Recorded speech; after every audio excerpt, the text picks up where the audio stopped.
From the studios of Staten Island Community Television, you're watching In the Bleachers, the TV show for the world's most passionate sports fans. Hello, everyone, and very happy Labor Day to you. I'm Jaime Hixson. Usually you see me here with my partner in crime, Hector Boza. Hector is taking time out to recuperate from his many health issues, but we hope that he'll join us next week. And as always, you could see some past shows of ours through our Facebook page, as well as YouTube and Twitter, and you can also contact us on Snapchat and Instagram. And if there is a story that you would like to have told on our show, we would love to know about it. So contact us through either of those mediums, and we would be more than happy to tell your story. Well, it's September, which means it's time to return to school. And of course, one of the big things here on Staten Island is high school football. And one of the major issues that have affected not just the high school circuit, but all levels of football are head injuries and CTE. Well, here on Staten Island, a very important organization is taking time out to not only tend to all of the matters of Staten Island high school football, they also want to make a difference and try and curb on as many injuries that have taken place in the game in the past as they have. So tonight, we're going to be talking with the Friends of Staten Island High School Football. And I'm also proud to say they're also very good friends of mine. We've got John Iasparo, Dr. Victor Dolan, and Bob McGee. Gentlemen, it's great to see you again. How are you? Good to see you, James. Thank you for having us. I couldn't help but notice the bio about you, John. You were the one that pretty much unwittingly got this whole thing started. Why don't you tell everybody about who the Friends of Staten Island High School Football are and how this whole thing began?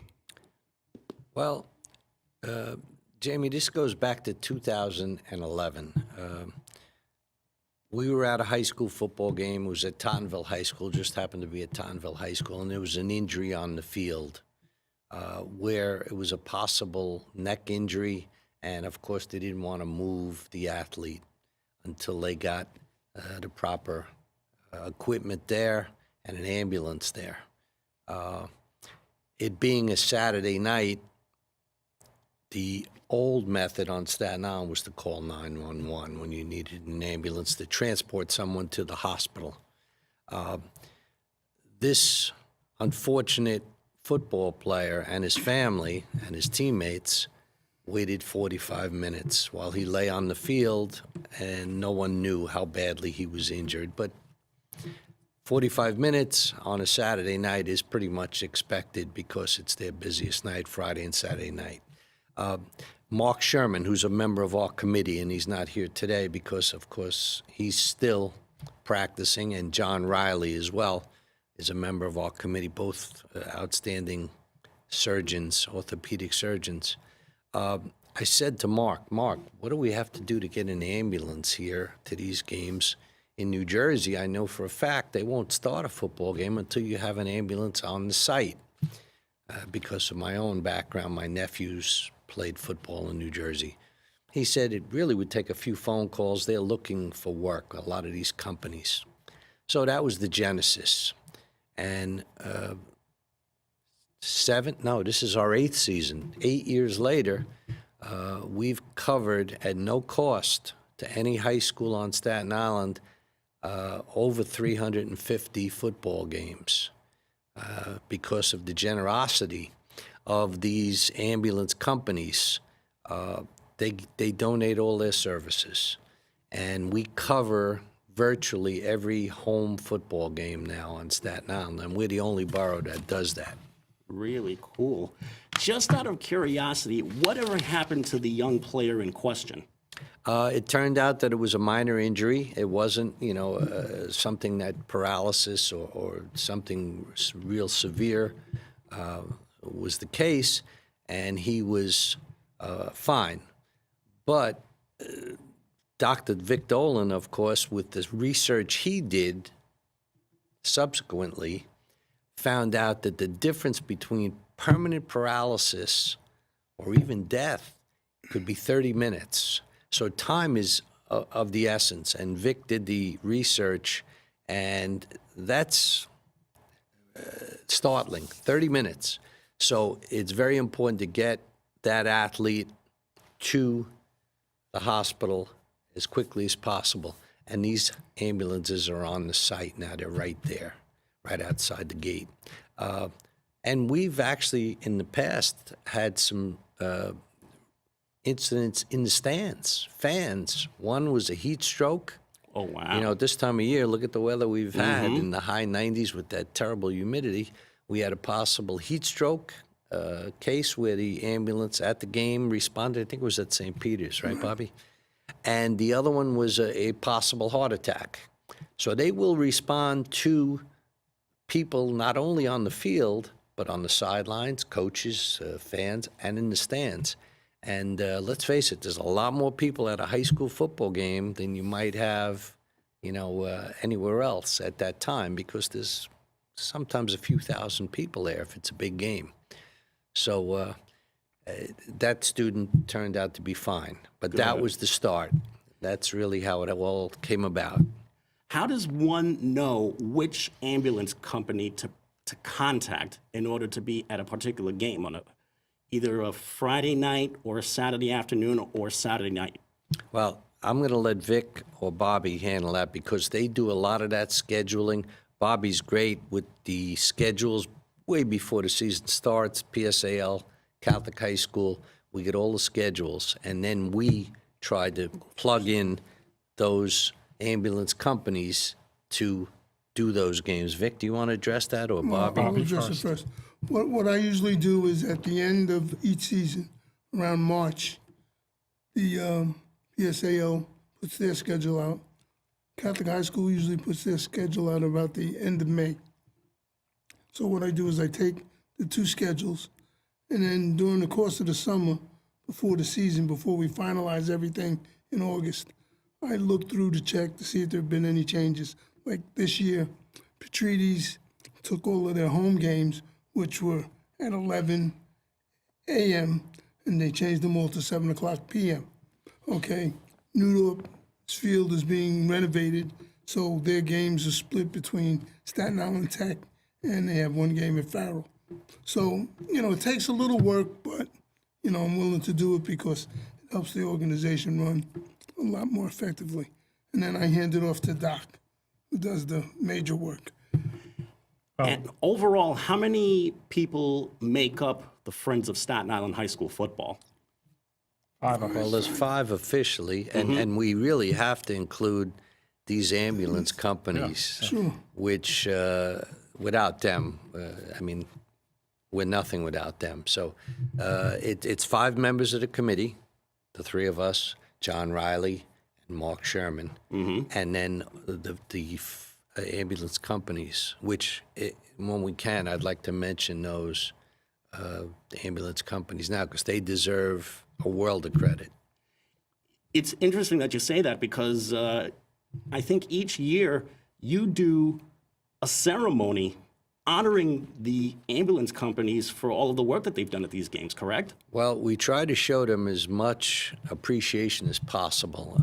We're a nonprofit organization, of course, but we do have a few dollars to play with, and we buy them hats and shirts, and we take them out to lunch, which we're going to do this coming week to show our appreciation.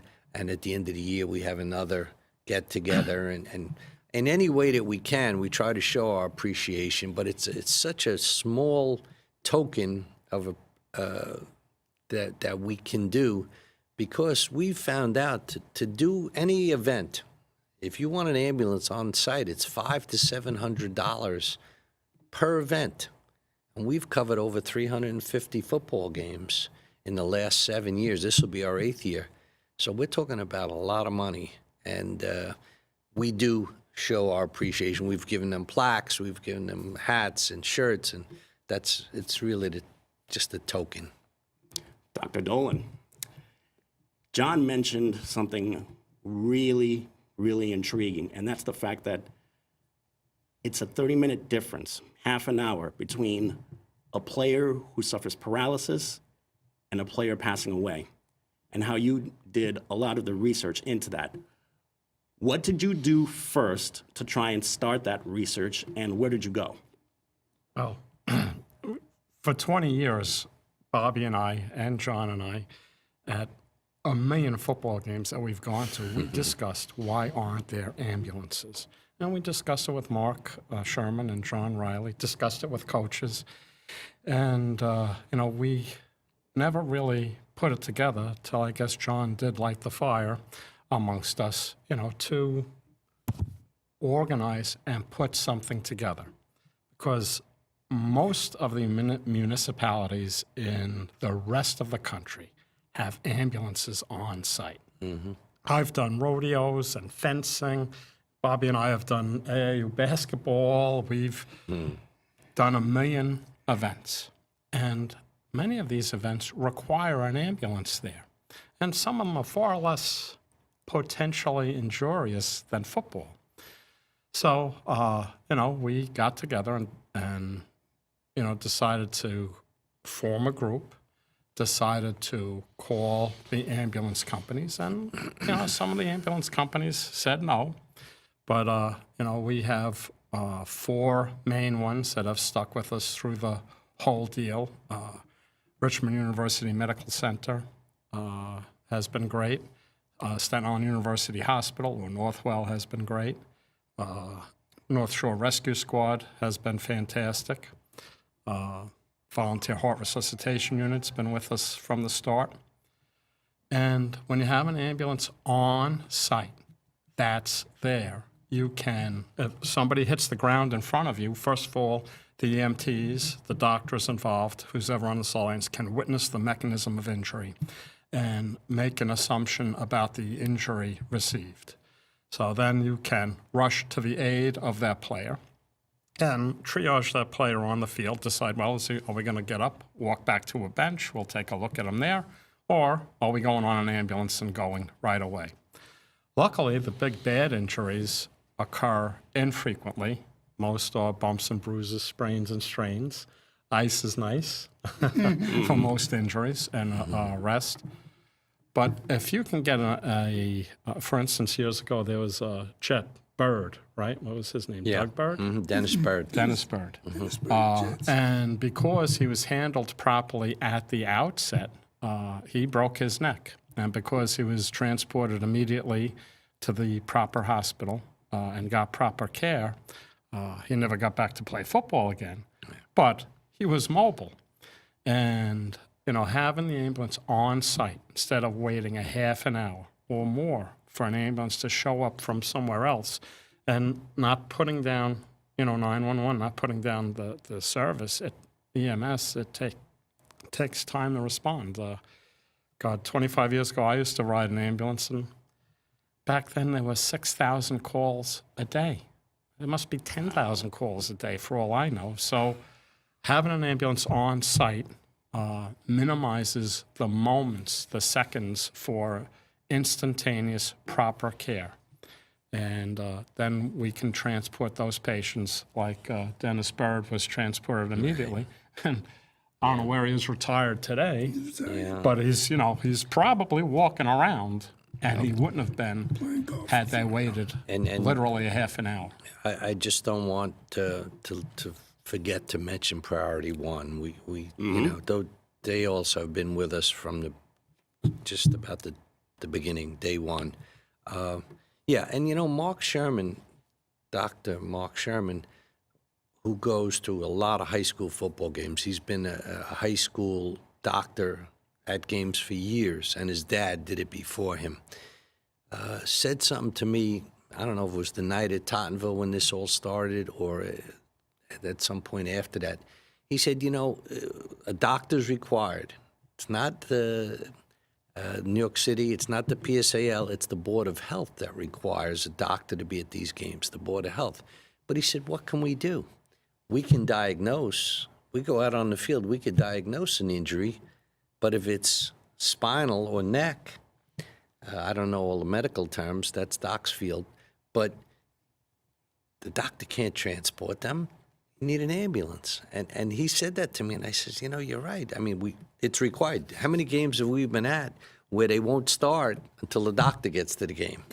Got to have the doctor there, and that's required by the Board of Health. But they're only able to do so much, and the ambulance is that middle piece, that you know, after the diagnosis, the transportation. And the ambulance people know how to properly transport somebody, an EMT or a paramedic or a trainer. They know how to handle on-site, at the event care. The medical doctor there is great, but you possibly need a longboard. You need a way to immobilize that patient. And no doctor carries that stuff. An ambulance carries that stuff. So you need the ambulance there in the event that something catastrophic has happened. Luckily, not too many catastrophes. We've been very fortunate. We've been very lucky. Statistically. But we're like Boy Scouts. We are prepared. We got doctors there who can make a diagnosis, and the EMTs who know how to properly move a patient, whether it's a broken leg, broken ankle. The Advance did a nice piece about one of our quarterbacks years ago. He was on the field for 45 minutes waiting for an ambulance. He had a tib-fib fracture, a broken leg, a lower leg. Took 45 minutes for an ambulance to get there. And you have to move him properly so he doesn't get nerve injury, nerve damage. But that was in Brooklyn. So if it would happen on Staten Island, we would have transported him immediately. See, Staten Island, we're very fortunate. Staten Island is a unique It's all place. Staten Island companies. I mean, 8 million people in the city of New York, so of course 911 is responsible for 8 million people. In Staten Island, we're a different borough. We're self-contained. But we've been talking about for years now, trying to get the other boroughs, even on a modified scale, to do something similar. There are ambulance companies out there. You know, if they get a call when they're at a football game, they can go to another call. Of course, if someone is in need, they go to that emergency. The other boroughs can do the same thing on a, you know, maybe a limited basis, but we're the only borough in the city of New York that has this. And we're very fortunate, and Staten Island's unique in that respect. But, you know, ambulances very often stage in a 7-Eleven or McDonald's waiting for a call.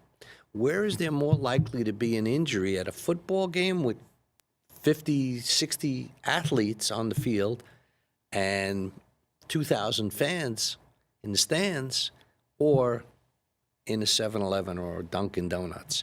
So by putting them at the football games, they're in the most likely location where an injury is most likely to happen. And I hope somehow we can get that word out to the other boroughs, that we will help them as much as we can, tell them how we did it, pick our brains, and do whatever they want to do to try and get it done in another borough, Brooklyn, Manhattan, Queens, the Bronx. But we're the only ones who have it. Is it a matter of personnel in the other boroughs?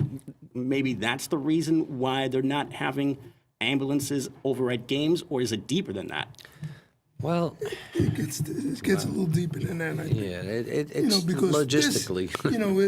we make it sound real simple, but it takes a lot of work. it's Yeah. It takes a lot of work. lot of, and it takes a lot of cooperation communication. from these ambulance companies. Yeah, Because without them, we have nothing. But even one section of Brooklyn, the Bay Ridge, Flatbush, Coney Island area, they might have more high schools in those three areas than we have in Staten Island total. So maybe that would be how it's done. But you really need someone like the fellas here, and of course all of our ambulance people, to take the bull by the horns, and that's what has to be We're done. lucky on Staten Island in that there is a spirit of volunteerism, and we have two very busy, very good volunteer ambulance services. North Shore Rescue Squad and Volunteer Heart Ambulance. They're very active volunteer organizations. And they look for experience. Their volunteers enjoy being EMTs and paramedics. And to me, presenting it to them and the other ambulance companies as well, but presenting it to them, what better place to be on a Saturday or a Sunday or even a Friday night than a football game? They love it. And you may see your nephew playing. You may see your niece being a cheerleader, jumping around. And some of them played for these high football. schools. You get to see a game, possibly from your own alma mater, and they'll both laugh. You get a couple hot dogs and a soda. The schools got to give these guys who are volunteering It's their the time least we could do. a couple hot dogs and a couple sodas. Funny story, Bobby knows it, and we laugh all the time, but it's so true. When we started, Vic was obsessed with the fact we got to give him a hot dog and a soda at the game. And we used to tease him, but it's true. That's the least we could do, and no high school has ever protested. We're asking them, to lose $1 or $50 on that hot dog and that soda so we could take care of these people. And, very often they don't even take advantage of it. Some of them say, no, we're okay. They have their water in the truck. And I also presented it to them, Volunteer Heart, VHRU, North Shore Rescue, NSRS, Publicity, Staten Island Hospital, in the past Primary Care, Priority 1, Rumsey, whoever comes. You got this big ambulance, and it says Staten Island It's a University billboard. Hospital or Richmond University Medical Center or whoever it is. It's a billboard. Now, you have a few hundred fans in the stand, and hopefully the ambulance isn't utilized. But now they get to look and say, oh, Richmond University Medical, that's nice. Richmond University sent an ambulance here. Or Staten Island Hospital sent an ambulance here. And, I have to say all the names. North Shore Rescue sent an ambulance here. It's a billboard to let people know about the services these people are providing, at donating their time. And they're all state and city certified, authorized ambulances with trained personnel and proper equipment available on site. It's a billboard. I sit in front of my house sometimes. I live on Beamer Avenue, which is fairly... Oh, you're not too far from me. Yeah. You're in West Brighton, Jamie? Yep, Forest and Broadway. And when I see, not only in front of my house, wherever I am, and if I see a Priority 1 bus go by, they call them buses, which I learned. I didn't know. They're called buses, not ambulances, buses. And if I see one go by and it's Richmond University Hospital or it's Priority 1, I say, that's one of ours. That's one of ours. Wow. And it's a good feeling. It's a good feeling to know that that's what we have now. And, I hope everybody who's watching this can thank them when they see those people, because what they do it's unbelievable. Unbelievable. Those volunteer ambulances are always looking for personnel, too. And you don't have to be an EMT or a paramedic. You could be in their headquarters. You could be a mechanic maintaining the ambulances. You could be a secretary taking phone calls. But they're both volunteer organizations. I'd like to give their website for those two, the volunteer ambulances, and their phone number. North Shore Rescue, they're 718-720-4380. They're a volunteer organization. NorthShoreRescueSquad.com, 100% volunteer, 718-720-4380. If you want to get involved in the community, if you want a doorway into healthcare, if you want to come and staff the football games, Volunteer Heart Resuscitation Unit, their website is Volley Heart, VOLLYHEART.com, volleyheart.com. Their phone number is 718-979-5850. Both of these organizations are looking for volunteers.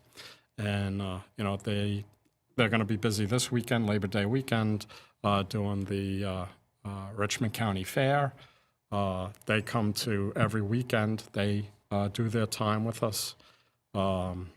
25 years ago, I rode with Volunteer Heart, and that's where I met a lot of these guys that are now the bosses of Staten Island Hospital and Rumsey Billy Amanera at Rumsey, Dominic Battinelli and Chris Holly at Staten Island University Hospital.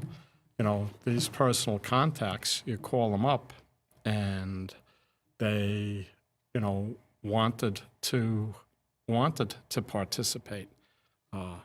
Again, it's good for them. It's community involvement, and it's great for the kids in case they need them. And we'd be remiss if we didn't mention in the past, I think 2 years they were able to help us, EMS on Staten Island when Ralph Mastillo Jr. was in charge there also were part of our program. He's retired now, but they were very cooperative 2 years. They gave us whatever time they could. So they also were a company that we were able to utilize.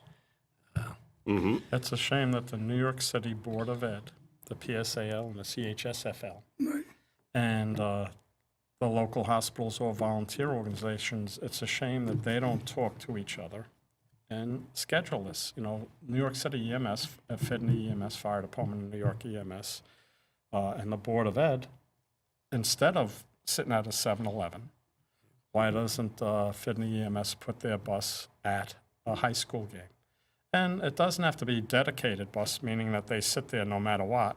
It can be, that could be where they park, waiting for a call, and they can go to some other call and then return there to that high school game. That could easily be done. Nothing's easy with government, but that could be done in other boroughs. Have the Board of Ed and the local hospitals, and if they're lucky enough to have volunteer organizations, volunteer ambulances, they can give them their schedule and, you know, have an ambulance sit there, and it doesn't have to be dedicated. Our ambulances are dedicated to our games. If they get pulled away, it's something big and bad going on.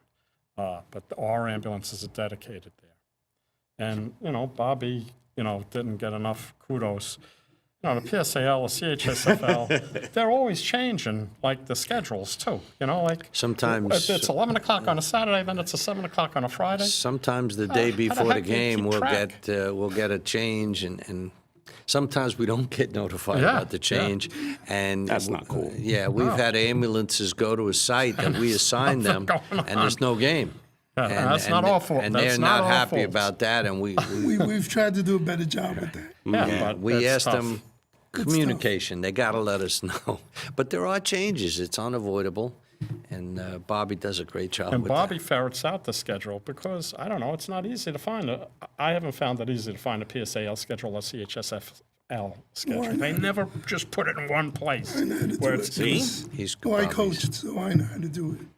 I'm really curious to know what the week leading up to a game featuring an ambulance is like. How do you start the week? Well, the week starts out, with you coaching your team. You know, as a person who coached for many years, and as far as the ambulance part, the coach and the only person we really deal with is the athletic director. We don't bother Yeah, the we coaches. don't even bother the coaches. this year, but we're, I mean, we have some coaches that do deal with us, but for the most part, we deal directly but we're with. scheduled for the season already. Okay. There's about 51 games this season, as there is every 51 home games. And that's not this counting the season. playoffs. That doesn't count the playoffs. And we probably have coverage right now at 50 of those games.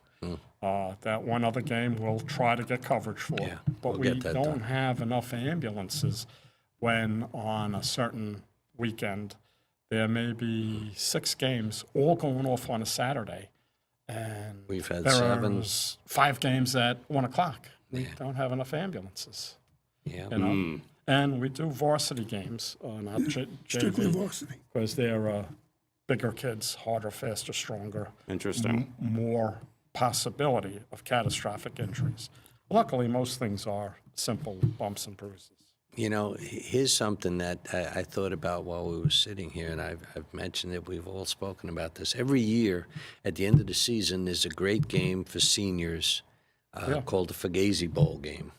Yep. Now, We filmed it in the past a couple of right, times. It's yes. a wonderful, wonderful all-star game. That Staten Absolutely. Island plays against either Brooklyn or or the in years Bronx. past, Queens or the Bronx or Manhattan.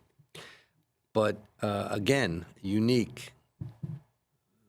Bobby and Vic have been there, I don't know how many years, the last 10 at least that I know of. We have an ambulance there through this. And we get the ambulance there. Yes, no, that's what I'm saying. Yeah. This is all through our organization. We have Mark Sherman is there usually, a doctor on the sidelines, one-on-one. I mean, the medical coverage provides people now. Yeah, the medical coverage at that game is better than any high school football game probably in the United States. Not only do we have an ambulance, 2 experts in the field of medicine and trainers and doctors and physical therapists. It's great. That game is so well covered by the medical community here in Staten Island. So and that's weeks, not 1 week. How you build up to it, that takes a lot of coordination, and they want to do that game. That's the game they want to do. So we can only choose one ambulance company, but they've been great, and they do that for us every year. And Bobby and Vic, of course, do it. Bobby tapes 100 ankles before that game. He does the visiting team and the home team. And usually we win. yes, we Usually win, Staten which is Island wins, nice. right?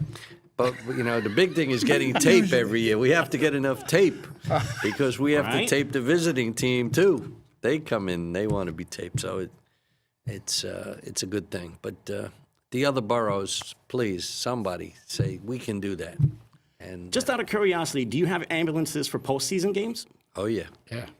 Very good. But that, of course, depends on the outcome of the game. we don't know that till the week of, That's right? done on a week-to-week Yeah. schedule based on. Who wins, who loses, where the game is, home or away. Right. And we've been able to cover, see, it gets a little, not easier, yeah. but there's less games because every week somebody gets knocked out and half the teams are eliminated. So it becomes a little easier in that respect. We have less games to cover, but we don't know till the last minute. Yes.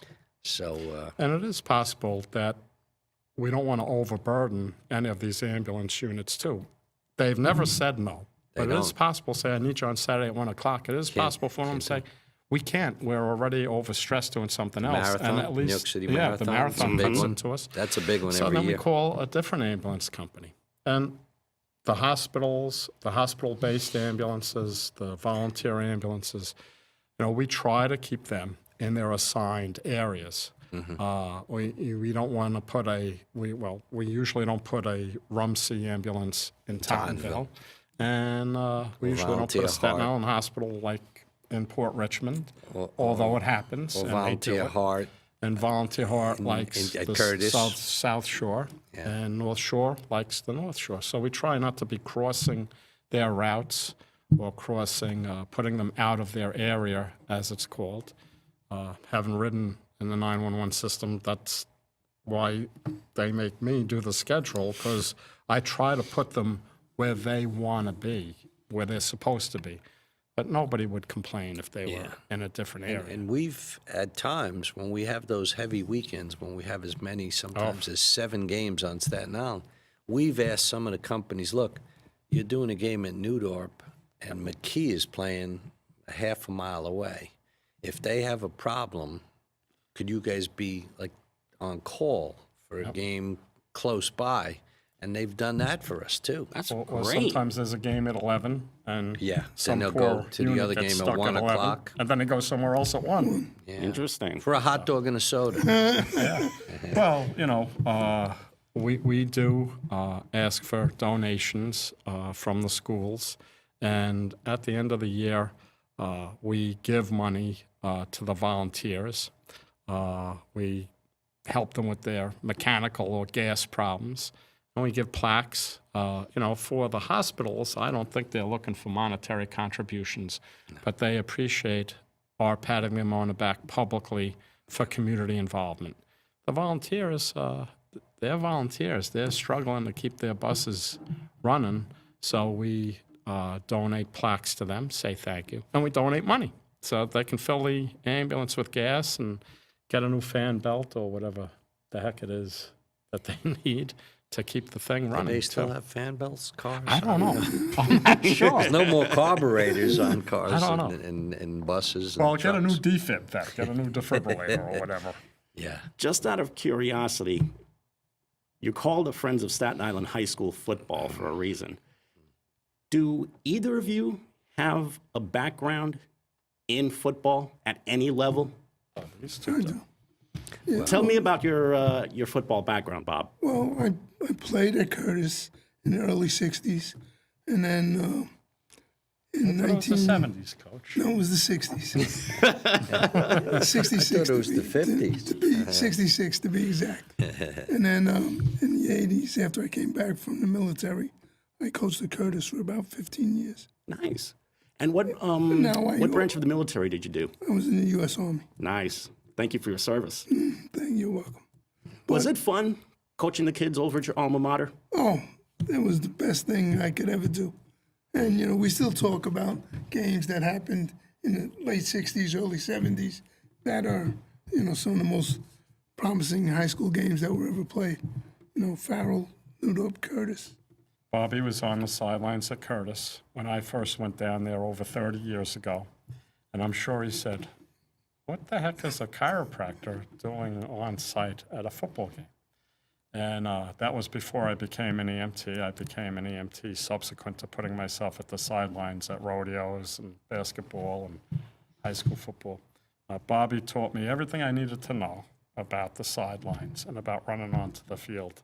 And I always credit him with being a mentor and a friend, putting me on the field, which is different from being in your office. It's a whole different world. Different world. And John played football. He Yeah. has a piece of a record. Oh, you want That the you like to- Mike Ciani record, which is an old joke. The name Mike Ciani sounds You familiar. got to tell you part of the record. Well, If I'm not mistaken, I think he's in the Hall of Fame, isn't he? yeah. Staten Island Sports Hall Mike, of Fame. still, many people consider him maybe the best all-around athlete ever in Staten Island, which, you know, that's debatable, of course. He was a great athlete. But he played football at Newdorp for Sal Sommer, as I did. I was fortunate enough to play for Mr. Sommer. Interesting. And Mike and I played 2 years together, and his older brother Danny also played. He was a year ahead of me, and Mikey was a sophomore. I was a junior. Danny was a senior. But the record that Vic alluded to is the fact that Mike and I combined for 47 catches in a season at Newdorp High School. And that was a record. He had 45, and I had 2. Which is a true story. Piece of the record. True story, and I tell people all the time I made Mike Ciani an All-American. Because they Wow. had to throw to him. What were they going to do, throw to me or him? They threw to Mike. But I did play for Sal Sommer, and I played for Newdorp High School, which is one of the proudest things in my life, playing for Mr. Sommer and playing at Newdorp. And I was also a founding member of the Newdorp High School Football Hall of Fame, which we started in 1989 when Mr. Sommer was still alive, of course, and a lot of other great people from Newdorp High School were there then, and we started the Hall of Fame in 1989. We were the first Hall of Fame on Staten Island. Before the Staten Island Hall of Fame, before Wagner College Hall of Fame, there was no other Hall of Fame until the Newdorp Football Hall of Fame was started in 1989. So, Amazing. and then Bobby and I have been on the advisory board for the Advance close to 20 years now. And we talk about the ambulance. We covered 350 games. Bobby and I have seen probably 600 games at least. Wow. Yeah. Because we go to 3 or 4 games on a weekend, high school football games, sometimes 3 or 4 games on a weekend. But it's something we love to do. And our background, I'd rather watch a high school football game than the Jets or the Giants or the Packers or any NFL team. That, to me, is the best. Yep. And Bobby was too humble to mention the fact that he coached at Moore Catholic High School when they started that program. He was with Billy Sullivan there. He was at St. Peter's High School in New Jersey. He's been with the police department team for many, many years, as Vic has been with the New York City Police football team. So their background in football at all levels, mostly in the injury end of it, is parallel to none that what they've done and you the ask me- years that they've done. If you ask me what 40 each years. position does, I don't even know what the positions do. But I know the That's injuries. what Doc uses me Quarterback for. throws the ball, right? You know I that? think that's the guy. That's what Doc uses me for. Yeah, they've been around football on Staten Island and New York City for 35, 40 years at least, and they deserve all the credit in the world. Well, I know you went to the Army. Did you play any college ball at all? I played freshman year at Southern Connecticut State College in New Haven when you were not eligible to play varsity football or any varsity sport as a freshman in those years. And then I transferred and I went to Wagner College. Again, I was ineligible to play varsity football, which, believe me, I wasn't going to set the world on fire. I was small, but I was slow too. I was small, but I was slow. So I played 1 year at Wagner College. I was in a little bit of a car accident and missed spring practice, and then I went to work and had to pay my way through school. I see. So yeah, but I was small and slow, so my college career wouldn't have been very much. Well, you being a Curtis graduate, me being a Curtis graduate, Oh, I didn't know that. yep, class of 1990, and you being a Newdorp graduate, I cannot help but bring up the old Curtis versus Newdorp rivalry. The two oldest 8,000 high school rivals 8,000 people here on Staten Island. Thanksgiving days. every Thanksgiving. Does that Thanksgiving Day game, the famous Thanksgiving Day game, stand out? Oh, without a doubt. I played in that the 2 years I played at Newdorp. Bobby played in it his years at Curtis. Of course, he played for Andy Barberity. And, you know, that was something that Sal Soma and Andy Barberry created. That didn't happen overnight. The history behind that, the big game on Staten Island for years when Sal Soma and Andy Barberry were playing at Curtis, playing football, was Augustinian Academy and Curtis. And that's where they got the idea from. I see. And over the years, that developed into the tremendous rivalry, the tremendous community event that it was. 8,000 people every year went to that game. Didn't matter what the records of the two teams were. It wasn't even at Curtis or Newdorp. It was at Port Richmond High School Stadium. Gabriel Spoley used to put in extra stands. Remember? Amazing. Stands in both end zones and on the visitors' side of the field. 8,000. It was like a bowl, and there were 8,000 people every year. It was guaranteed.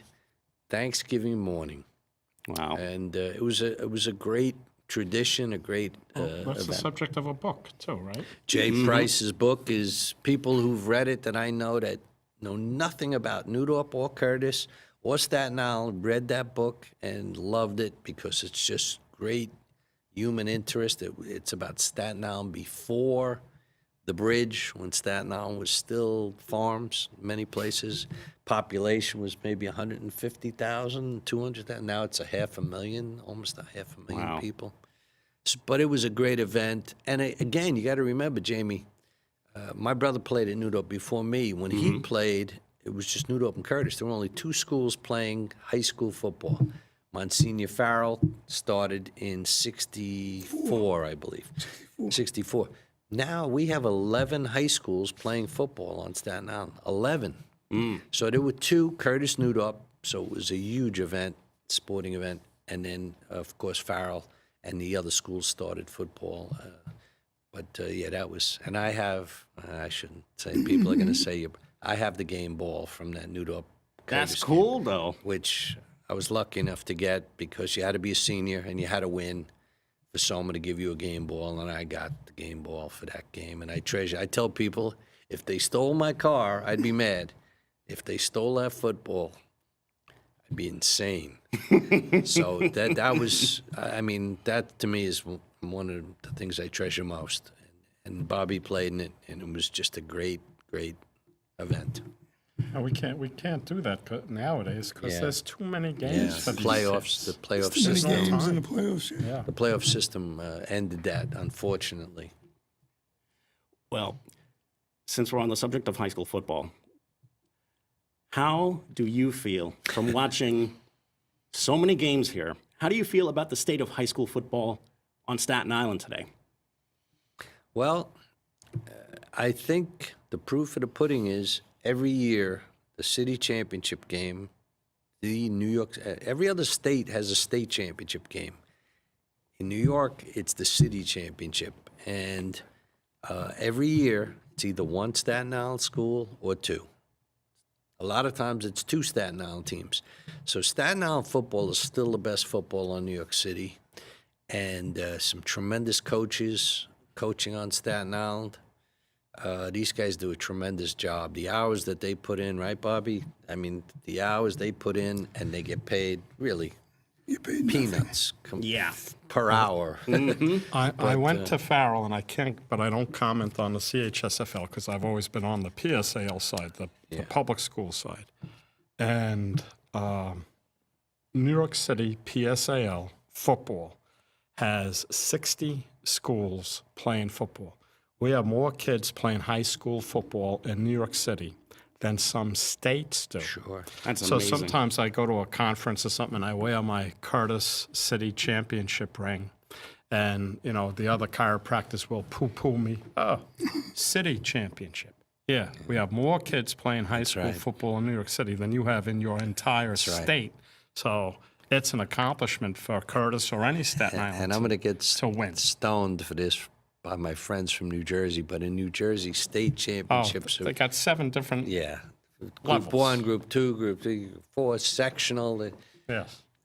This is a true New York City championship. More Like we said, kids more play ball teams here involved. than some states. than- So it's an accomplishment. It really is. And Staten Island is still We're at the usually top. there. We're there every year, and the coaches on the island do a great job. And, we were very fortunate all these years of having a great local paper, Staten Island Advance, of course, community TV, covering things like this. It all adds to the atmosphere and the success of high school football and all high school sports on Staten Island. I wish they were able to play the Catholics versus the publics Yeah, like they used to. They Remember used the to, Metro but- Bowl? Yeah, There's they no, used to- there's no time. There's no time. They're all heavily scheduled. Unfortunately. And you know what? If we had a true Staten Island or New York City championship game like that, you'd have 10,000 people at the game. And when they play the city championship game, you don't get the number of people because the interest isn't there. When two island schools play, right? I mean, Tottenville plays Curtis. There's 4,000 people at the game. Regular season game, not even a playoff game. Yep. And also the fact that they moved the game to Yankee Stadium. Yeah.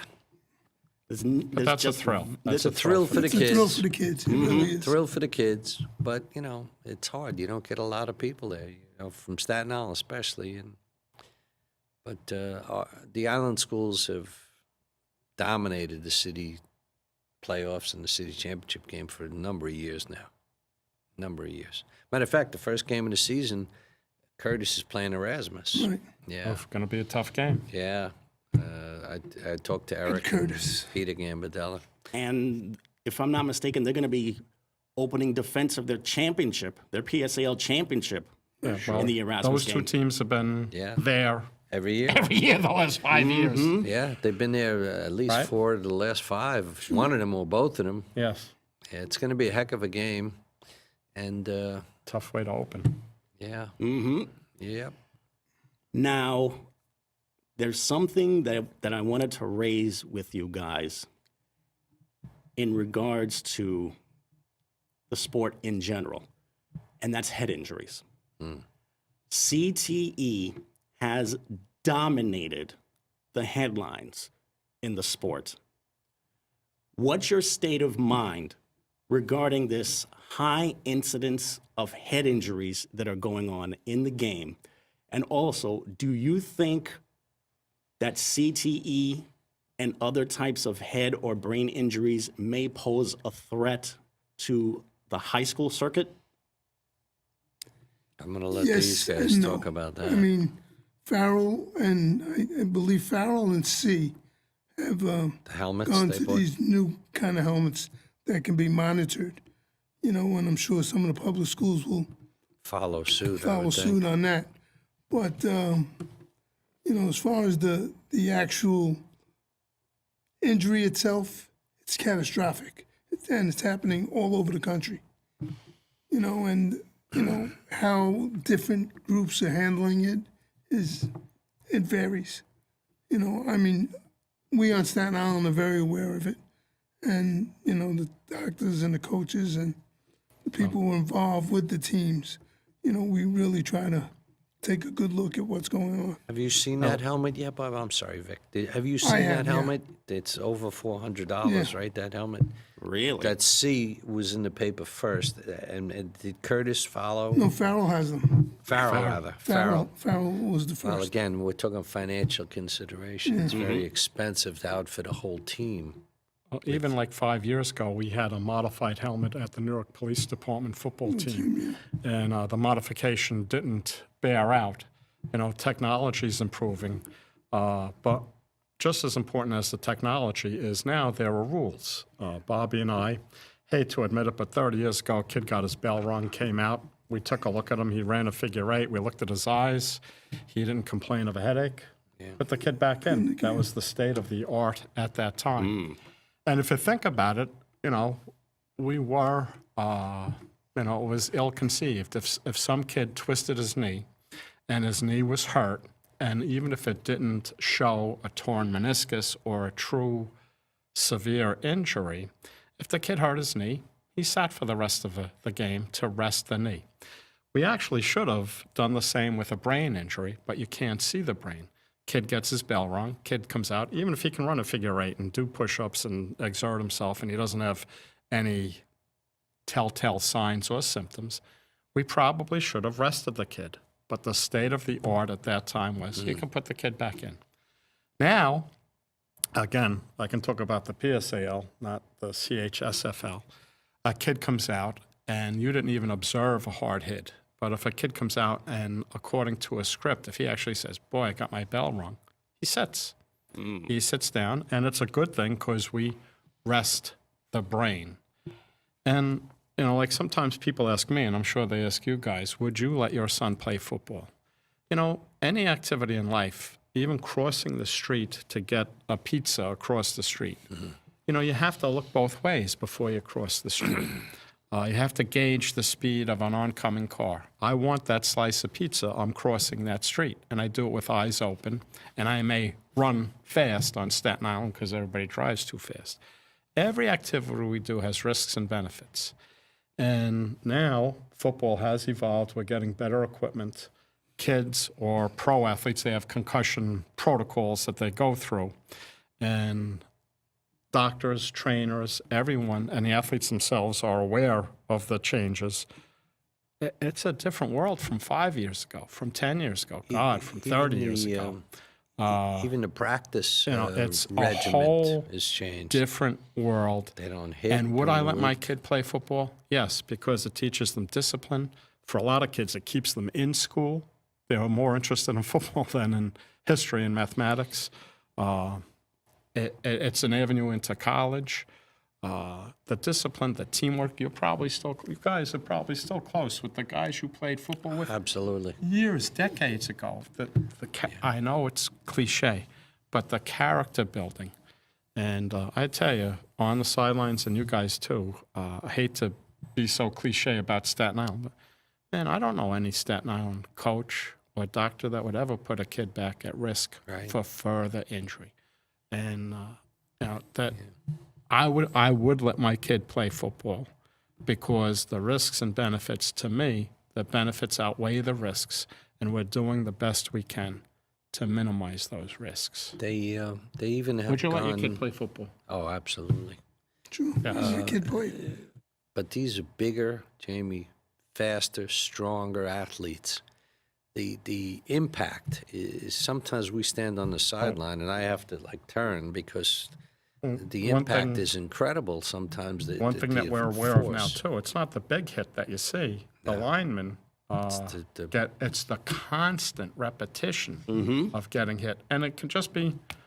I hate to call them little hits, but it's the And it's constant the little brain hits that you moving don't even take inside, note right? of. The brain moving in the skull. And you do it, I don't know, 40 plays a game, right? 40, 50 plays a game. And It these doesn't have to be that guys- big hit that the wide receiver takes. When somebody plays professional football, they've been playing since they're maybe 8 years old, and the number of hits Cumulative. that they take, and But we're especially at that changing, professional changing level. technology. Yeah, And changing it's a good thing, protocols. and it's definitely scary for a lot of parents, especially if they didn't play football themselves.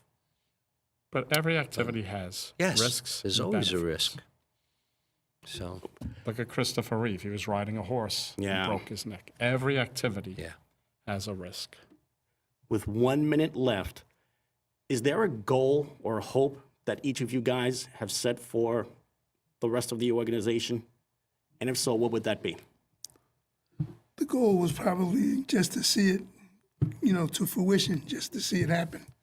And it's happened, and like you said, this is our 8th year, so we have our fingers crossed. Just keep covering games. We cover 98% of the varsity games. Yep. And you know what? If we could grow this a little bit, and we can't do it, but we could help any borough, any other borough that wants to start this on, whatever scale they feel they can do it. It's important, and it's something they can do, just like we did it. So yeah, and to keep doing games, but we need some young guys too to get involved.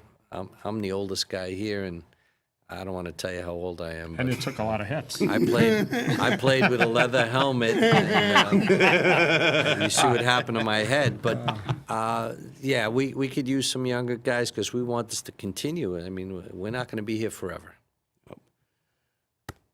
I wish we could talk for more than the hour than we have, but I will say this, though.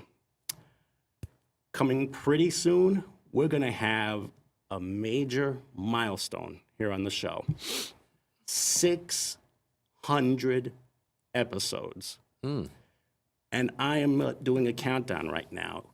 I would say it's 10 episodes away, which is a good 2 months until we get to our 600th episode of In the Bleachers. So we are really hoping that you could join us in the next few weeks and for the 600th episode as well. That way, you can not only check out our show, but you can celebrate with us. Speaking of celebrating, I'm going to celebrate you guys by saying, excellent job. Thank you. Thank you. Thank you. Thank you so much. Thank you, Jamie. For all you've done for high school football here on the island. Dr. Dolan, thank you. We need more Mr. arms. McGee, I will give you a salute. Mr. McGee, huh? You're welcome, Jay. Yep. Thank you. Jamie, again, thank you. for all you've done for high school Thank you, football and here and CTV. also for Staten Island in general. So, thanks to you guys at home for watching us, and thanks to Hector for always checking us out on TV and joining us in the studio. And I want to say thanks to everybody in the control room right now, from Roman to Rosemary to Terry. Thank you. Thank you, thank you, thank you so much for all of your help. So for everyone here, I'm Jamie. We hope that you enjoy the rest of your Labor Day, and we hope you enjoy some of the best high school football here on Staten Island. Good night, everyone.